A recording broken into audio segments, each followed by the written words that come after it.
ખ્રિસ્ત ઈસુમાં આપ સર્વને પ્રેમી સલામ. આજે લેન્ટનો 38મો દિવસ અને નિયુક્ત શાસ્ત્ર પાઠ છે લુકની લખેલી સુવાર્તા તેનો 23મો અધ્યાય 32મી કલમ, ત્યારબાદ 39 થી 43મી કલમ. આ પ્રમાણે લખેલું છે કે વળી બીજા બે માણસ ગુનેગાર હતા. તેઓને મારી નાખવા માટે તેઓ તેમની સાથે લઈ જતા હતા.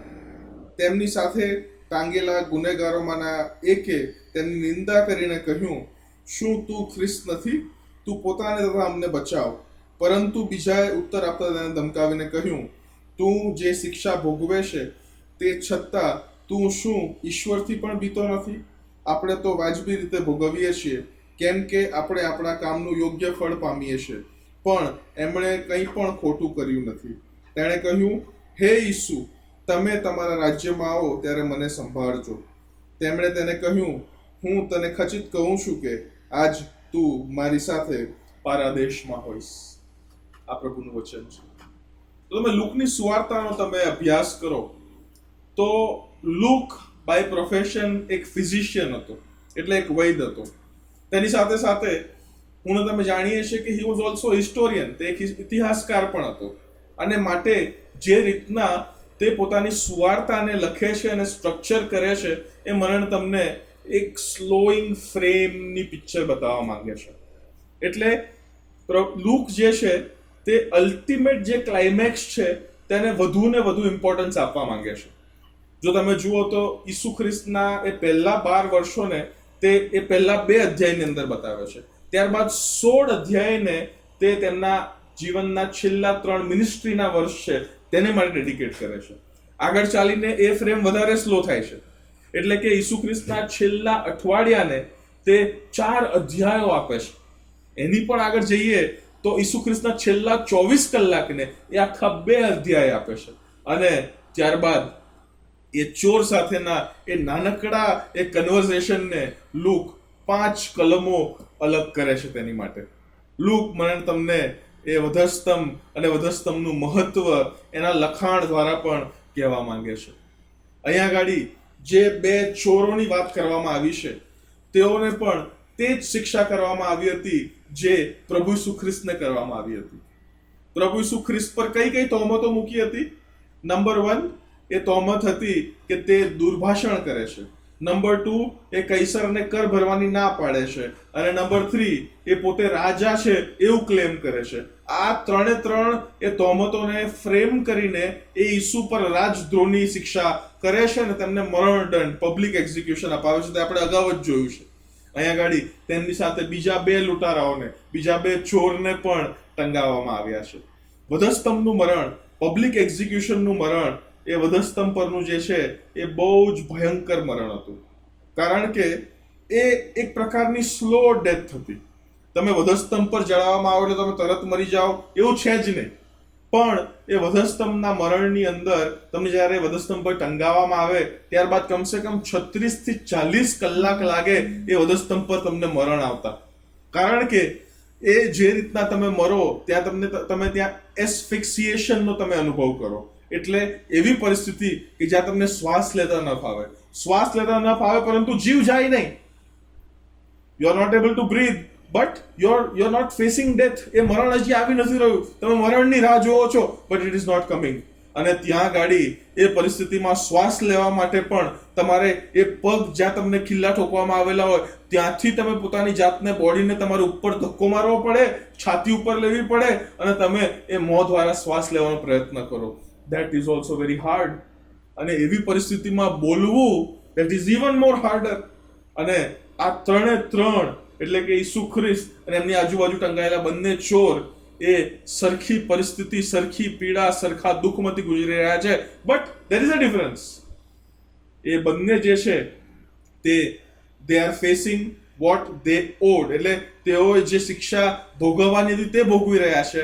પણ ઈસુ ખ્રિસ્ત એ નિર્દોષ છે અને એ નિર્દોષતામાં આ અન્યાયી રીતે આ ન્યાય તેમની પર ગુજારવામાં આવી રહ્યો છે. અને એનાથી વિશેષ એ પ્રભુ બાપ તરફથી જે પ્યાલો, જે ન્યાયનો પ્યાલો છે, કોપનો પ્યાલો છે, તે પણ તેઓ પી રહ્યા છે. So it is more intensified with Jesus Christ. પણ એની સાથે સાથે આ બંને ચોરો પણ શારીરિક રીતના એ જ પ્રકારનું દુઃખ ભોગવી રહ્યા છે. It is ફ્રસ્ટ્રેટિંગ. એ બહુ જ થકાવી નાખે એ બહુ જ તમને જીવવાની આશા તમે છોડી દો, પણ તમે મરી જ ના શકતા હોય તો what will you do? You cannot do anything. You cannot do anything. You just have to stay there hanged. તમારે ત્યાં જ લટકેલા રહેવું પડે જ્યાં સુધી મરણ આવે ને. અહીંયા ગાડી એક ચોર એ ઈસુની નિંદા કરે છે, અને નિંદા કરતા એવું કહે છે કે શું તું ખ્રિસ્ત નથી?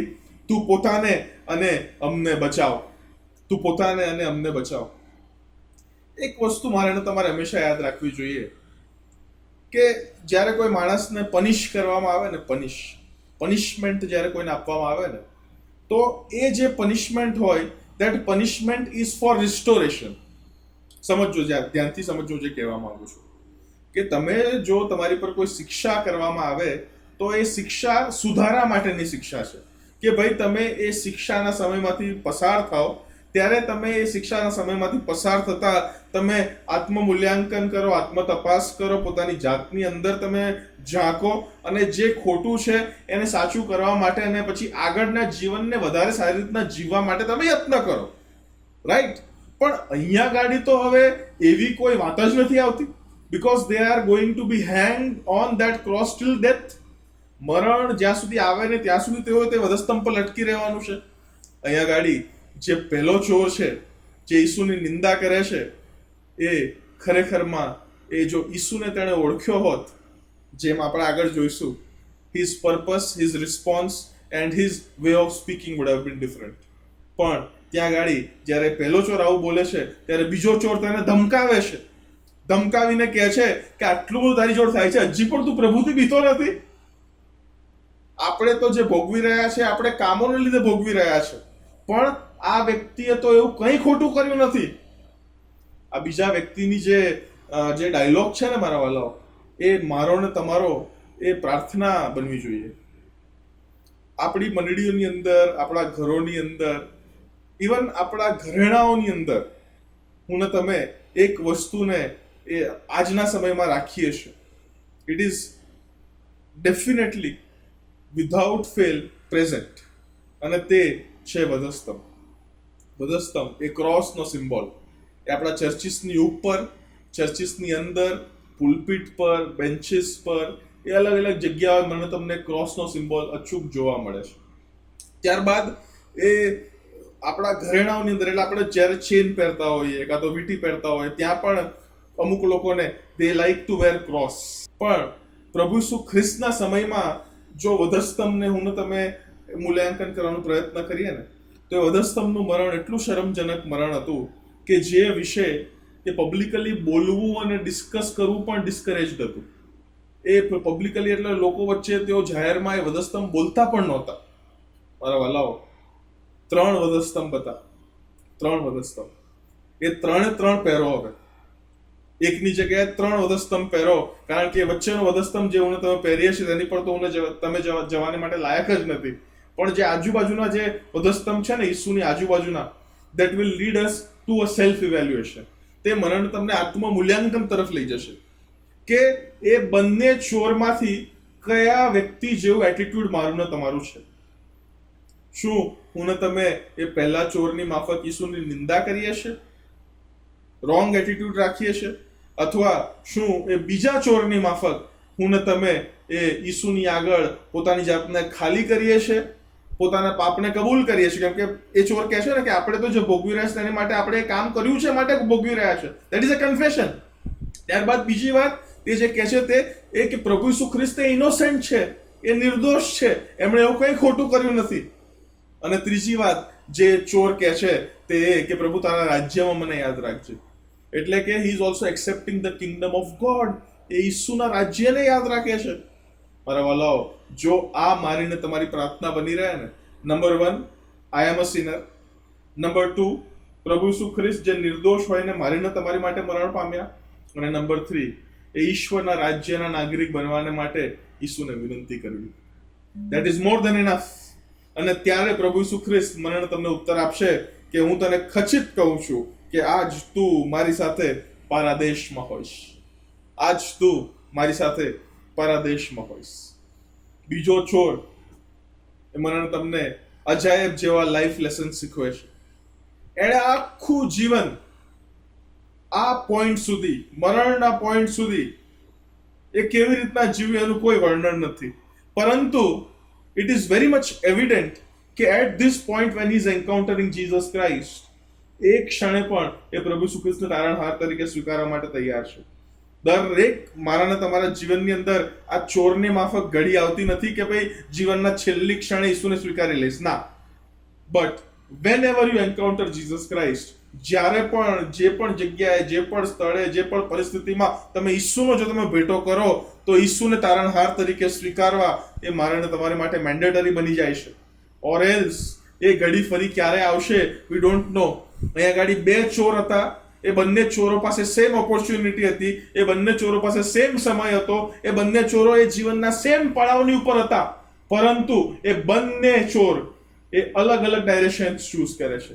એ અલગ અલગ રીતના એ પોતાની જાતને ઈસુ આગળ મૂકે છે અને તેમના ડેસ્ટિનેશન પણ એ અલગ છે. મારા વાલો, પહેલો જે ચોર છે જે ઈસુની નિંદા કરે છે, he is definitely not going to be in the paradise that Jesus is promising. The second thief, let us evaluate, let us self evaluate. પોતાની જાતનું મૂલ્યાંકન કરતા હું ને તમે કઈ પરિસ્થિતિમાં છીએ, હું ને તમે કઈ જગ્યાએ છે, ઈસુની કઈ બાજુ છે, નિંદા કરવા બાજુ છે કે કન્ફેશન કરવા બાજુ છે, એ પણ મૂલ્યાંકન કરીએ. અને જો હજી પણ નિંદા કરી રહ્યા છે તો કન્ફેશન કરીએ.